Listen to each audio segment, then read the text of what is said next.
तो welcome back traders. आशा करता हूँ आप सभी बहुत अच्छे होंगे। जैसा कि मैंने कल अपने एनालिसिस वाले वीडियो में आपको प्रॉमिस किया था कि कल मैं एक ऐसा सेशन लेकर आऊंगा जहां पर हम बहुत सारी बातें करेंगे।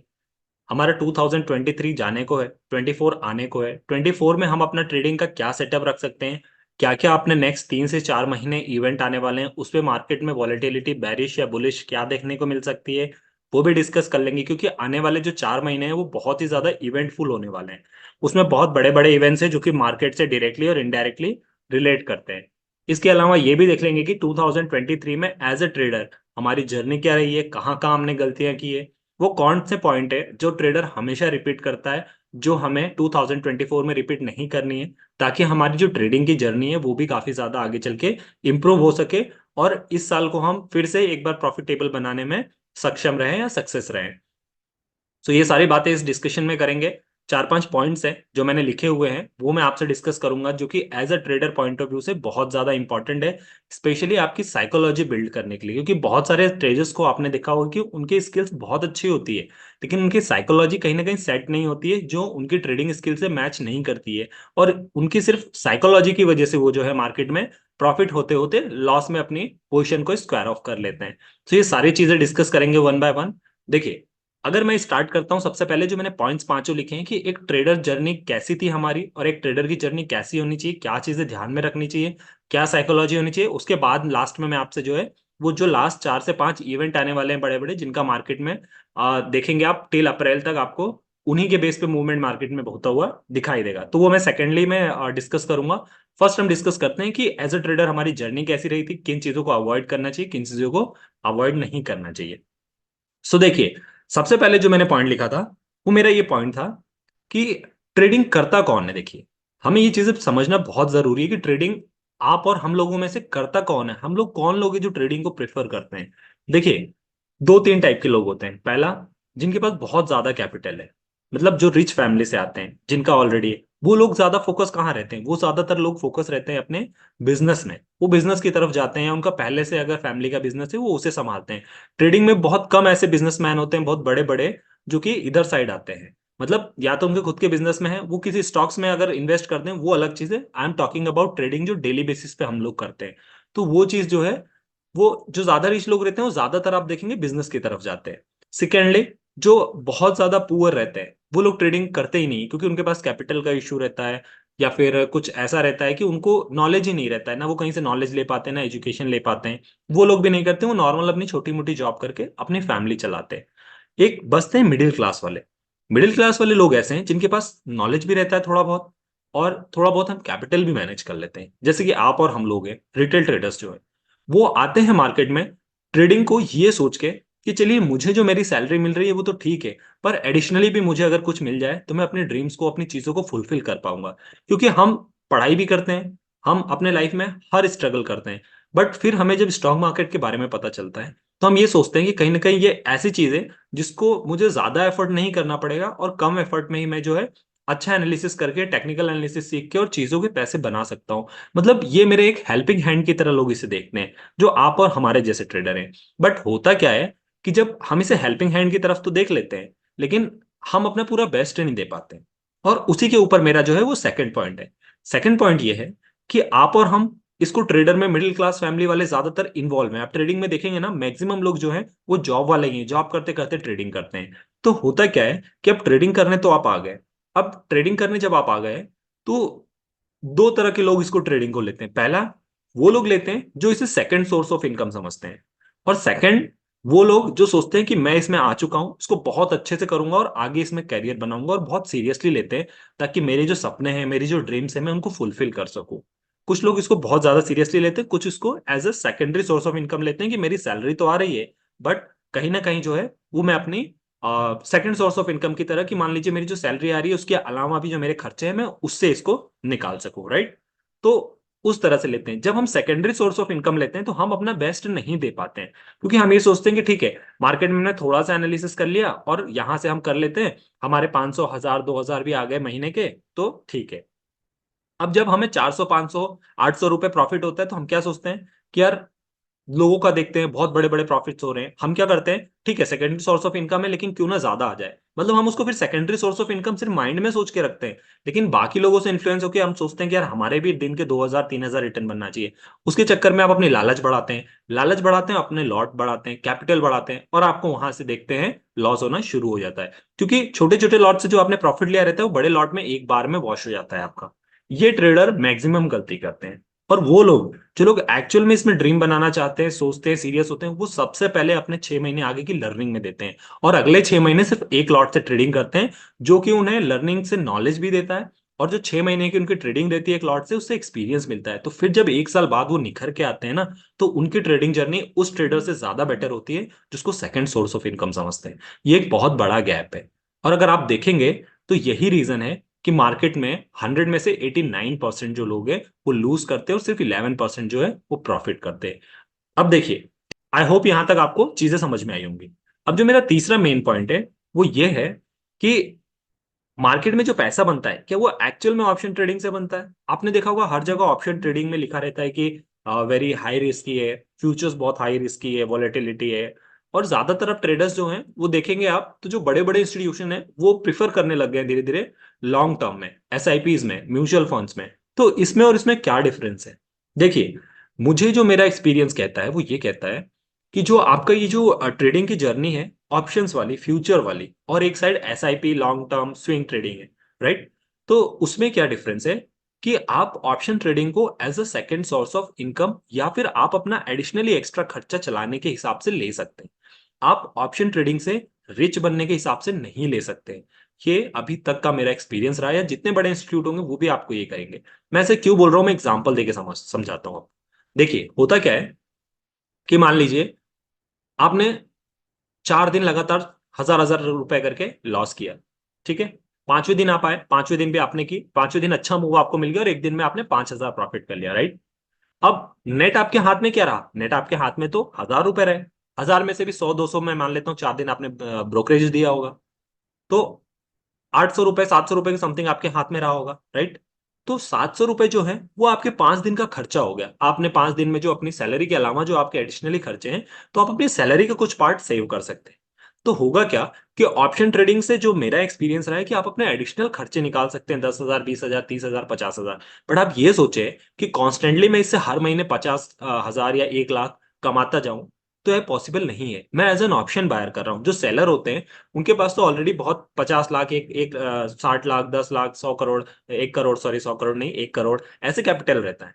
तो वो लोग करते हैं और उतना ही उनका लॉस भी होता है, ऐसा नहीं है। बट अगर एज अ रिटेल जो हम मिडिल क्लास फैमिली लोग हैं, ये लोग ऑप्शन बायर की तरह काम करते हैं, हमें प्रीमियम सस्ता मिलता है। तो होता क्या है कि हम ऑप्शन बायर को एक ऐसी अपॉर्चुनिटी की तरह ना देखें कि जो हमें अमीर बनाने वाली स्कीम है। एक ऐसे करिए कि हाँ ये मेरी सैलरी है। अगर आप फुल टाइम ट्रेडर है तो आप ये सोचिए कि ये मेरी सैलरी है 30,000 40,000 महीने की, मुझे सिर्फ इस हिसाब से निकालना है। यदि मेरी 30,000 सैलरी, मान लीजिए कि मैं अगर फुल टाइम ट्रेडर हूं, तो मैं ये सोचूंगा कि मुझे अपने 30,000 सैलरी मार्केट से चाहिए हर महीने। तो उसके लिए मैं अपना टारगेट क्या सेट करूंगा? मैं अपना टारगेट सेट करूंगा कि 1,000 रुपीज पर डे। किसी दिन हो सकता है 1,500 हो जाए, किसी दिन हो सकता है 2,000 हो जाए, किसी दिन हो सकता है 500 भी हो। बट ऑन एन एवरेज जब मैं निकालूं, तो 1,000 रुपए यदि आपको मिल रहे हैं ना दिन के, तो you should be sufficiently satisfied into that. क्योंकि वो आपको सेटिस्फेक्शन दे ना दे, आपको है कि मेरा ये टारगेट था, ये हिट हो गया, ये मुझे चाहिए, मुझे मिल गया, दैट्स इट। और यदि आप सैलरीड है, आप ऑलरेडी जॉब कर रहे हैं, तो फिर आप उसको ऐसे लीजिए कि ठीक है, मेरी जो सैलरी आ रही है उससे मेरा घर चल रहा है, ये चल रहा है, वो चल रहा है। और जो मेरे एडिशनल खर्चे हैं जो मुझे अपनी सैलरी से पे करना पड़ता है, उसके लिए जो मैं है ना, वो यहाँ से अपने 10,000 रुपए महीने का मेरा टारगेट है, मैं 10,000 15,000 यहाँ से निकाल लूंगा। तो वो मेरा जो है पार्ट जो मुझे सैलरी से खर्च करना पड़ रहा है, वो मैं एडिशनली अपना सेव कर लूंगा। सो अगर आप मार्केट को इस परसेप्शन से लेते हैं ना, तो यहाँ दो फायदे हैं आपके। पहला फायदा ये है कि आपको जो है वो मार्केट में ज्यादा देर लालच नहीं आएगी। कभी भी आप ये सोचेंगे कि हाँ, मार्केट को आप जब इस परसेप्शन से देखने लगेंगे ना, तो आपके मन में जो प्रॉफिट का लालच है, जो आपके मन में जो बाकी लोग इन्फ्लुएंस करते हैं आपको बड़े बड़े प्रॉफिट दिखा के, वीडियोस दिखा के, स्क्रीनशॉट दिखा के, वो नहीं आएगा कभी। और वो नहीं आया तो मार्केट में आप अपने आप डिसिप्लिन मेंटेन करना सीख जाएंगे। मतलब डिसिप्लिन भी आपको अपने आप आ जाएगा और लालच भी आपके मन से निकल जाएगी। उसके बाद आप अपने 60 to 70% जर्नी प्रॉफिटेबल ट्रेडर बनने की तय कर चुके होंगे। ये मेरा एक्सपीरियंस कहता है। आप इसको आजमा के देखिए, बिल्कुल आपको समझ में आएगा। तो यहां से आपकी एक साइकोलॉजी बिल्ड होती है, और जब आपके मन से लालच और ये रिच बनने का सपना भूत निकल जाता है, तो फिर आप देखेंगे कि ये चीजें अपने आप प्रॉफिट में आपको कन्वर्ट करना शुरू कर देंगे। और थोड़े थोड़े प्रॉफिट करके जब आप इकट्ठा करेंगे और साल के एंड में देखेंगे, तो खुद आपको ऐसा लगेगा कि जो सैलरी से मेरे खर्चे होते थे वो बचाने की वजह से मेरी सेविंग जो है उसमें अच्छी खासी मैंने सेविंग की है। सो वहां आपको प्रॉफिट दिखेगा। बट आप क्या करते हैं, हर महीने में ही सोचते हैं कि मुझे इतना रिटर्न मिले, मुझे हर डे इतना मिले। उसी लालच में अपनी साइकोलॉजी आप डिस्टर्ब कर लेते हैं, अपना डिसिप्लिन डिस्टर्ब कर लेते हैं, और मार्केट अनडिसिप्लिन लोगों को पैसे नहीं देता है। ये ट्रूथ है, आप मानिए या ना मानिए, चाहे आप किसी से भी पढ़ाई करते हो। सो देखिए, ये था हमारा थर्ड पॉइंट। अगर मैं फोर्थ पॉइंट की बात कर लूं, तो फोर्थ पॉइंट मैंने ये लिखा था कि जैसे आप इसको as a secondary source of income लेते हो, मैंने कहा कुछ लोग इसको सीरियस होके जो है वो पढ़ाई करते हैं और पैशन की तरह लेते हैं। तो कभी भी अगर आप इसको टाइम दे रहे हो, अगर आप सच में अपनी मेहनत की कमाई इसमें इन्वॉल्व कर रहे हो, तो you should love what you do.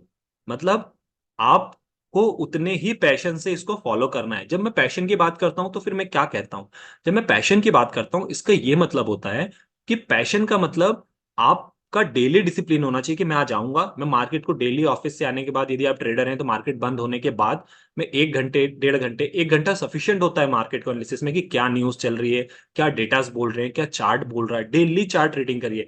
आप 6 महीने लॉस करेंगे, आप साल भर लॉस करेंगे, मैं मान लेता हूं साल भर में आपने 1 लाख लॉस कर लिया, राइट, मान के चलिए। लेकिन साल भर जो आपने ट्रेडिंग की है, साल भर जो आपने नॉलेज लिया है ना, जब सेकंड ईयर जब आप शुरू करेंगे ना, तो आपके पास इतना नॉलेज, इतना एक्सपीरियंस, इतना चार्ट रीडिंग का एक्सपीरियंस हो चुका होगा, इतना डेटाज एक्सपीरियंस, इतना इंडिकेटर यूज करने का एक्सपीरियंस हो चुका होगा कि आप मार्केट को देख के समझने लगेंगे कि ये चीज पहले हो चुकी है, इसका मतलब मार्केट अब यहां से ये जाने वाला है। आप खुद से मार्केट का प्रेडिक्शन देखेंगे, स्टार्ट कर देंगे, ये चेंजेस आपको मिलेगा बाय द टाइम आपके अंदर।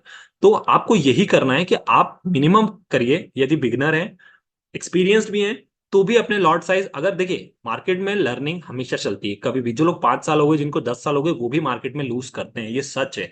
जो ये कहता है कि मैं आपको 100% देता हूँ, कुछ ऐसा नहीं होता है। मैक्सिमम ट्रेडर 70-80% ही प्रॉफिट होने की प्रोबेबिलिटी होती है मैक्सिमम लोगों की। तो ऐसा कुछ नहीं है कि 100% करते हैं, बट उनको क्योंकि टाइम के साथ रीडिंग रहती है, चार्ट्स का एनालिसिस सब कुछ रहता है, एक्सपीरियंस आ जाता है, तो मार्केट को खुद से रीड करना चालू कर देते हैं। आप भी अपने अंदर चेंजेस उस टाइम के बाद ही देखेंगे, तब तक आप अपनी लर्निंग को कंटिन्यू रखिए। तो आपका डिसिप्लिन होना चाहिए। और जब आप बैठे घर आके, तो ये आपके पैशन में झलकना चाहिए। भले आप लेट हो जाए, लेट करिए। लेट हो गया, मैं कल 7 बजे बैठा था, 7 बजे नहीं बैठ पाया, मैं 8 बजे बैठूंगा ना, 8 बजे लेट आया, मैं घर पे 9 बजे बैठूंगा। मुझे टाइम नहीं मिला, कुछ अर्जेंट काम आ गया, मैं उसको कहीं चलते फिरते देखते इधर उधर, बट मैं अपडेट रहूंगा मार्केट से, चाहे कुछ भी हो जाए। और मैं डेली का चार्ट देखूंगा, डेली के डेटा एनालिसिस करूंगा, डेली का। यही रीजन है कि मैंने अपनी डेटा एनालिसिस की सीरीज अपने वीडियो पे स्टार्ट की है। इससे सिर्फ आप लोगों को हेल्प नहीं मिलती है, इससे कहीं ना कहीं मेरे डिसिप्लिन की कंसिस्टेंसी मेंटेन होती है, और आप लोगों को जो मैं दे रहा हूँ वो तो मैं दे ही रहा हूँ। सो इसीलिए मैं कभी भी इस चीज पे बिलीव करता हूँ कि कंसिस्टेंसी ज्यादा होनी चाहिए। कंसिस्टेंसी रहेगी, डिसिप्लिन आ जाएगा, और डिसिप्लिन रहेगा तो आप देखेंगे चीजों में आपको चेंजेस और एक्सपीरियंस अपने आप दिखता जाएगा आपको टाइम के साथ। सो ये चीजें बहुत इंपॉर्टेंट होती है कि आप अगर इस चीज में इन्वॉल्व हैं, अपना टाइम दे रहे हैं, अपने मेहनत की कमाई दे रहे हैं, फिर आप इसको पैशन से लीजिए। और अगर आपने एक बार इसको पैशन से चालू कर दिया, आप देखेंगे कि 7 महीने, 8 महीने, या मैक्सिमम मैं साल भर बोल रहा हूँ, उसके बाद आपको ये लगेगा कि मैं मार्केट से बहुत फैमिलियर हो गया हूँ, मार्केट अब नॉर्मल चीज है। जो चीज आपको बहुत हवा लगती है, बहुत ऐसा लगता है कॉम्प्लिकेटेड है, वो चीजें बहुत ईजी लगने लगेंगी आपको, लिटरली बता रहा हूँ। बस आप खुद से करके देखिए। First step is hard to take. पहला कदम है जो आपको हार्ड है लेने के लिए, उसके बाद ना you will come to realise by the end of the year कि how easy this market is. Market easy means market easy नहीं है, but the skill that you are afraid of taking, कि मुझे ये चीज अडॉप्ट करनी चाहिए या नहीं करनी चाहिए, उन चीजों से आपका डर खत्म हो जाएगा। फिर आप मार्केट को सिर्फ समझने के लिए पूरा टाइम और पूरा माइंड लगाएंगे। आई होप आपको ये पॉइंट क्लियर हुआ होगा। अब देखिए, जो लास्ट पॉइंट है वो यही पॉइंट है इसी से रिलेटेड, कि अगर आप इस फील्ड में आए हैं तो अपनी लर्निंग आप कभी मत बंद कीजिए। फॉर एग्जाम्पल, लोग क्या करते हैं, ट्रेडर मैंने देखा है, जो बिगनर आते हैं 2 महीने 3 महीने करते हैं, लाइक हो सकता है वो नेट प्रॉफिट में हो जाए, कभी कभी हो सकता है लॉस हो जाए, बट वो क्या करते हैं, 2 महीने के बाद क्या करते हैं, ट्रेडिंग पे पूरा फोकस कर लेते हैं। अच्छी बात है आप ट्रेडिंग पे फोकस कर रहे हो, बट आप ये मत सोचिए या ये मत भूलिए कि ट्रेडिंग एक फाइनेंशियल नॉलेज है।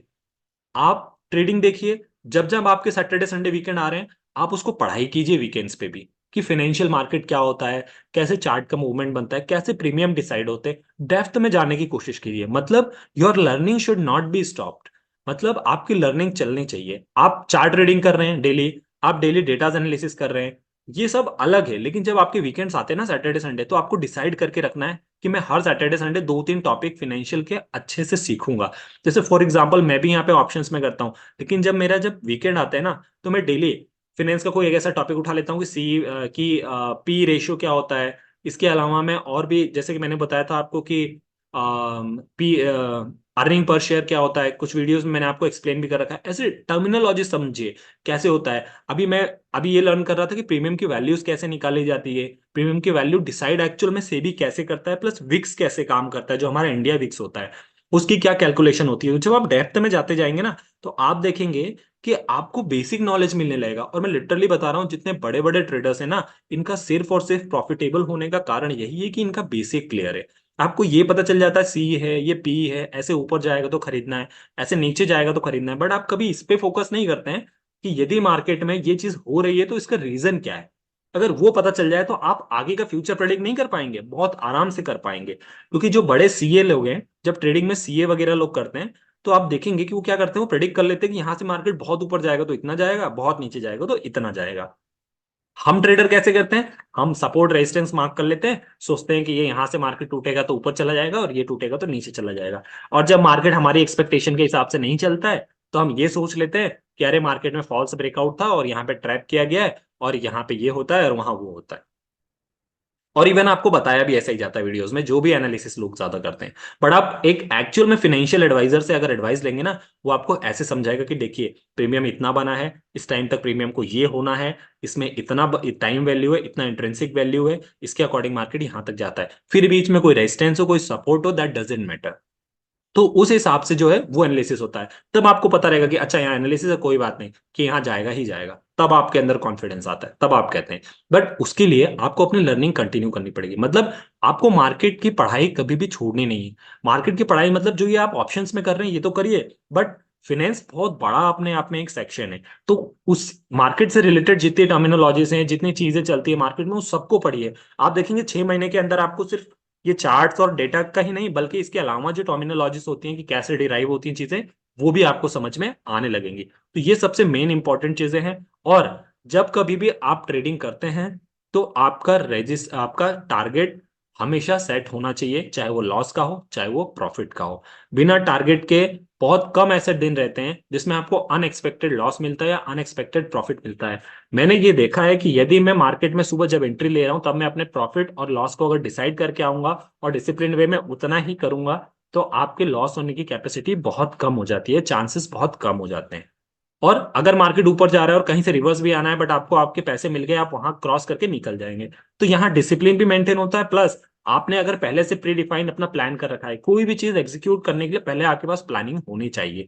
जब आप ये सब डेली एनालिसिस करेंगे और डेली, मैंने बोला, अपना पैशन फॉलो करेंगे, तो अपने आप आपका होमवर्क भी होता जाएगा, और अपने आप जो है पहले के लिए प्री प्लानिंग करके रखेंगे अगले दिन ट्रेडिंग डे के लिए। तो ये 5 पॉइंट इतने इंपॉर्टेंट थे जो कि हमने 2023 में सीखे। आई होप आपको भी ये चीजें समझ में आई होगी कि चीजों में कैसे अपनी साइकोलॉजी बनानी है और कैसे अपनी प्री प्लानिंग करनी है हमेशा से नेक्स्ट आने वाले ट्रेड के लिए। और ये चीजें आप फॉलो करेंगे, I can make you damn sure कि ये चीजें आपको अपने अंदर चेंजेस दिखाई देंगी एक टाइम के बाद, जरूर, जब आपको अपना खुद का एक्सपीरियंस हो। सो आई होप आपको ये 5 पॉइंट नॉलेजेबल लगे होंगे। थोड़ी सी चीजें मैंने अपने एक्सपीरियंस आपके साथ शेयर करने की कोशिश की है, और आप लोगों ने कई बार फुलफिल किया हुआ, क्योंकि हम लोग आते ही ऐसे बैकग्राउंड से कि हमें हमेशा हार्डवर्क और स्ट्रगल हमारे हिस्से में आता है। तो अगर आप उससे भागेंगे तो शायद आप कुछ बन नहीं पाएंगे। क्योंकि जितने भी बड़े आदमी बने ना, आप उनको देखिए, उनके बैक में स्ट्रगल ही है, उसके बाद उनका नाम फेमस होता है। तो this is our struggle time बोल लीजिए या लर्निंग पीरियड बोल लीजिए, जो भी बोल लीजिए, बट ये करना पड़ेगा आपको। और आप करते हैं, उसमें कंसिस्टेंसी रखते हैं, वही ये चीज है जो आपको दूसरों से यूनिक बनाती है और आपको आगे ले जाती है। और फिर मार्केट मजबूर होता है कि नहीं, ये वो बंदा है जिसने मेहनत की है, जो एक्चुअल में डिजर्व करता है। अब मेरा चांस है कि मैं इसको दूं जो ये चाहता है। सो आई होप आपको यहाँ तक चीजें क्लियर होंगी। अब कुछ इवेंट्स जैसे कि मैंने बताया था आपको, उसके बारे में डिस्कस कर लेते हैं। देखिए, 2 बड़े इवेंट है, 2 या 3 बड़े इवेंट है। पहला कि मार्केट बहुत ज्यादा ओवरबॉट जोन में आ गया है, राइट। मैं पहले से कह रहा हूं, मार्केट में बड़े प्लेयर्स ऑफ थे, मार्केट में जब जनवरी में पहले वीक में मार्केट खुलेगा तो यहाँ से सेलिंग प्रेशर आपको देखने को मिल सकता है। बहुत आराम से मार्केट 47,800 और 47,500 तक वापस जा सकता है।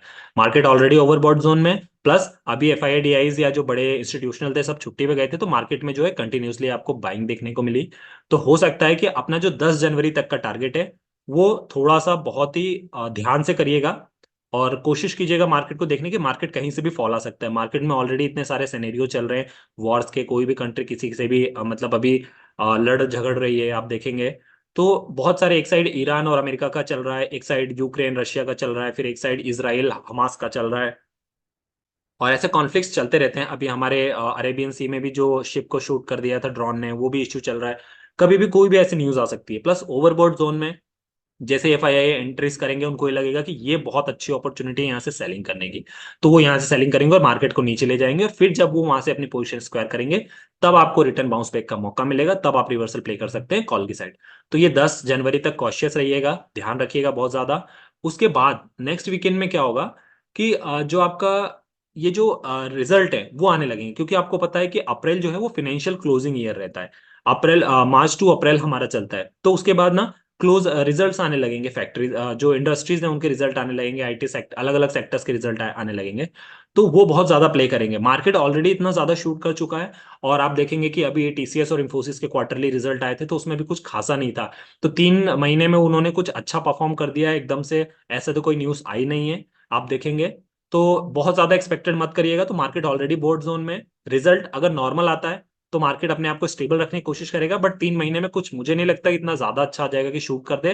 तो अगर थोड़ा भी लेकिन नेगेटिव आया, तो क्योंकि ऑलरेडी ओवरबॉट जोन में और नेगेटिव रिजल्ट भी आ गया, तो बहुत तेजी से गिरेगा। तो उस चीज का ध्यान रखिएगा कि रिजल्ट भी आने वाले हैं। इसके अलावा फरवरी में हमारे जो हैं वो बजट अनाउंस होने वाले हैं 1 फरवरी के आसपास। तो बजट में याद रखिएगा, बजट और इलेक्शन का टाइम दोनों एक साथ हैं यहाँ पर। तो बजट और जो इलेक्शन है, तो होगा क्या कि अपने इलेक्शन में जो बीजेपी की पार्टी है वो हो सकता है कि अच्छा पैकेजेस अनाउंस करे मिडिल क्लास फैमिली के लिए, और टैक्स ले, मतलब कुछ ना कुछ रिलैक्सेशन देने की कोशिश करेगी, यदि उन्हें अपने वोटर्स को लुभाना है अपने इलेक्शन के लिए। तो ये वाला बजट बहुत ज्यादा फ्रूटफुल होने वाला है मेरे हिसाब से, और बहुत बड़ी बड़ी अनाउंसमेंट हो सकती है मिडिल क्लास और लोअर क्लासेस के लिए। तो ये जो है ये एक बड़ा कंसर्न रहेगा, और हो सकता है मार्केट आपको फेब से लेकर अप्रैल तक अच्छा खासा शूट देखने को मिले। तो जब बजट आएगा तो फरवरी का महीना जो है 15 फरवरी तक मार्केट शूट कर सकता है। उसके बाद फिर 15 से 30 तक जो है, 15 से 28 तक जो है उसमें थोड़ी सी शॉर्ट रिकवरी देखने को मिल सकती है। फिर मार्च में आपके इलेक्शन के कैंपेन चालू हो जाएंगे, आपका एग्जिट पोल आने लगेगा जो कि बीजेपी की साइड जाता हुआ ज्यादातर अभी तक दिखाई दे रहा है। जैसा कि अभी आपके सीएम वगैरह के जो इलेक्शन हुए थे स्टेट असेंबली के, उसमें दिखाई दिया कि आपने देखा मार्केट ने 1600 पॉइंट की रैली दिखाई थी। तो ये पीएम का है, तो इसमें मार्केट और ज्यादा वोलेटाइल हो सकता है। हालांकि मार्केट ने अच्छी खासी रैली दिखाई थी, तो इसमें भी दिखा सकता है। तो फैब का जो 15 दिन का सेशन रहेगा वो अच्छा खासा बुलिश रह सकता है। नेक्स्ट 15 दिन में बेरिशनेस आ सकती है, शॉर्ट कवरिंग होते हुए दिखाई दे सकती है। फिर मार्च और अप्रैल दो ऐसे मंथ हैं जो कि अच्छी वापस से रैली दिखा सकते हैं, और मार्केट जो है हमारा बैंक निफ्टी 50,000 को टच कर सकता है डेफिनेटली, पूरे पूरे चांसेस हैं by the time of April.